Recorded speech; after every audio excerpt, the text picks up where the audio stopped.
భారత క్రికెట్లో రవీంద్ర జడేజా పేరు ఒక ప్రత్యేక అధ్యాయం. బ్యాటింగ్, బౌలింగ్, ఫీల్డింగ్ మూడు విభాగాల్లోనూ అద్భుత ప్రదర్శనతో జడేజా టీమిండియాకు ఎన్నో విజయాలు అందించాడు. అయితే ప్రస్తుతం 37 ఏళ్ల వయసులో ఉన్న జడేజా భవిష్యత్తులో టెస్ట్ క్రికెట్ కూడా వీడ్కోలు చెప్పే అవకాశం ఉందనే చర్చలు జరుగుతున్నాయి. అలాంటి సమయంలో భారత క్రికెట్ కు కొత్త ఆశాకిరణంలా ఓ యువ స్పిన్నర్ వెలుగులోకి వచ్చాడు. అతడే రాజస్థాన్ కి చెందిన 23 ఏళ్ల left arm spinner Manav Sutar.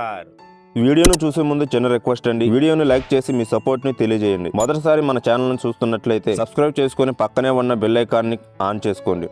Afghanistan తో ముల్లాన్పూర్ వేదికగా జరిగిన ఏకైక టెస్ట్ మ్యాచ్లో అంతర్జాతీయ ఆరంగేట్రం చేసిన సుతార్ తన తొలి మ్యాచ్లోనే సంచలన ప్రదర్శన చేశాడు. మొదటి బ్యాటింగ్ లో విలువైన 28 పరుగులు చేసి జట్టుకు సాయం చేశాడు. ఆ తర్వాత బంతుతో ఆఫ్ఘన్ బ్యాటర్లను పూర్తిగా ఇబ్బంది పెట్టాడు. తన తొలి అంతర్జాతీయ ఓవర్లోనే మొదటి వికెట్ సాధించిన సుతార్ అద్భుతమైన టర్న్ తో పాటు ఖచ్చితమైన లైన్ అండ్ లెంత్ తో ఆకట్టుకున్నాడు. తొలి ఇన్నింగ్స్ లో 22 ఓవర్లు వేసి కేవలం 33 పరుగులిచ్చి 6 కీలక వికెట్లు పడగొట్టాడు. ఈ ప్రదర్శనతో మానవ్ సుతార్ అరుదైన ఘనత సాధించాడు. 21వ శతాబ్దంలో టెస్ట్ అరంగేట్ర ఇన్నింగ్స్ లో 5 లేదా అంతకంటే ఎక్కువ వికెట్లు సాధించిన రెండో భారత బౌలర్ గా చరిత్ర సృష్టించాడు. 2008లో అమిత్ మిశ్రా తర్వాత ఈ ఘనత సాధించిన తొలి భారత ఆటగాడిగా నిలిచాడు.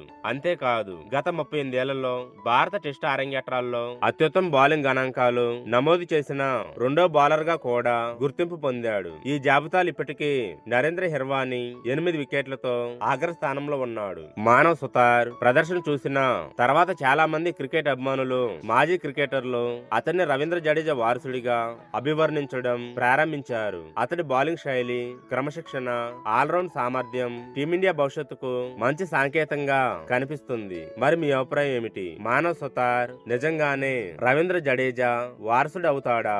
కామెంట్లో మీ అభిప్రాయాన్ని తెలియజేయండి. వీడియో నచ్చితే లైక్ చేయండి.